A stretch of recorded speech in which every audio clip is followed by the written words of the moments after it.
Hello friends, welcome to அம்மா அறுசுவை உணவு. அம்மா அறுசுவை உணவில் நம்ம இன்றைக்கி என்ன பார்க்க போகிறோம்னா, பப்பாளி காயை வச்சு நம்ம எப்படி ஒரு கூட்டு செய்யலான்னு பார்க்கலாம். பப்பாளி காயை போய் நம்ம தோல் சீவிட்டு நம்ம கட் பண்ணிட்டு வந்துடலாம். பப்பாளியை ஃபுல்லாக நம்ம அறுத்துட்டு வந்தாச்சு. இந்த ஷேப்பில் நீங்கள் அறுத்துட்டு வந்துடுங்க பப்பாளியை.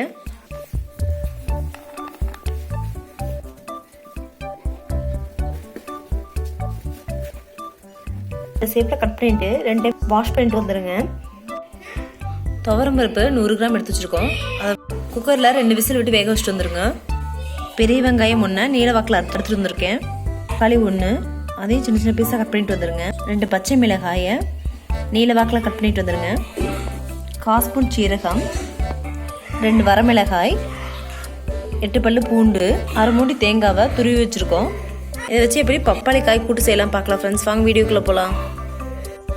மிக்சி ஜாரில் தேங்காய் போட்டுக்குங்க, 2 வரமிளகாய் போட்டுக்குங்க, சீரகம் போட்டுக்குங்க, பூண்டு போட்டுக்குங்க, சிறிது தண்ணி ஊற்றி இதை போய் நம்ம குறகுறப்பாக அரைச்சிட்டு வந்துடலாம். இந்த மாதிரி குறகுறப்பாக அரைச்சிட்டு வந்துடுங்க. இதில் நம்ம கூட்டில் ஆட் பண்ணிக்கலாம். கடாய் அடுப்பில் வச்சுக்கோங்க. கடாயில் சிறிதளவு எண்ணெய் ஊற்றிக்குங்க. சீரகம் போட்டுக்குங்க, கடுகு போட்டுக்குங்க, கருவேப்பிலை போட்டுக்குங்க, பச்சை மிளகாய் போட்டுக்குங்க, நீல வாக்கில் அரைச்சிட்டு பெரிய வெங்காயத்தை போட்டுக்குங்க. வெங்காயத்தை ஃபுல்லாக நல்லா வதக்கிக்குங்க.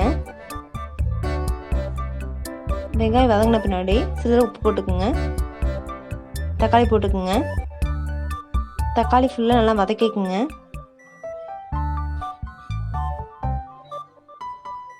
தக்காளி வெங்காயம் ஃபுல்லாக நல்லா வதங்கிருச்சு. இப்போ நம்ம அறுத்து வச்சுருந்த பப்பாளி காய் போட்டுக்கலாம். பப்பாளி காயை ஃபுல்லாக நல்லா வதக்கிக்குங்க. சிறிதளவு உப்பு போட்டுக்குங்க. உப்பு போட்டு அதையும் ஃபுல்லாக நல்லா வதக்கிக்குங்க. 1/4 ஸ்பூன் கம்மியாக நம்ம சாம்பார் தூள் போட்டுக்கலாம். அதையும் ஃபுல்லாக நல்லா மிக்ஸ் பண்ணிக்கோங்க. நம்ம அரைச்சி வச்ச தேங்காய் விழுது போட்டுக்கலாம். தேங்காய் விழுது போட்டு அதையும் நல்லா ஃபுல்லாக மிக்ஸ் பண்ணிக்கோங்க. சிறிதளவு தண்ணி ஊற்றிக்குங்க. தண்ணி ஊற்றி அதையும் ஃபுல்லாக நல்லா மிக்ஸ் பண்ணிக்கோங்க.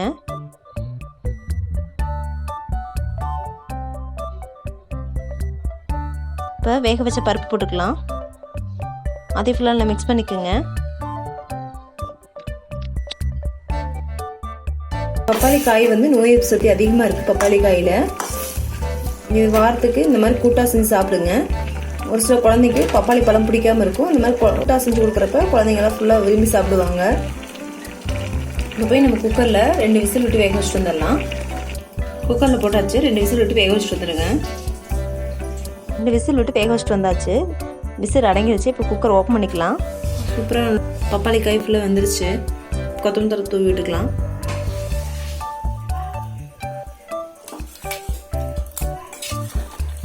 சுவையான பப்பாளி காய் கூட்டு ரெடி ஆயிடுச்சு.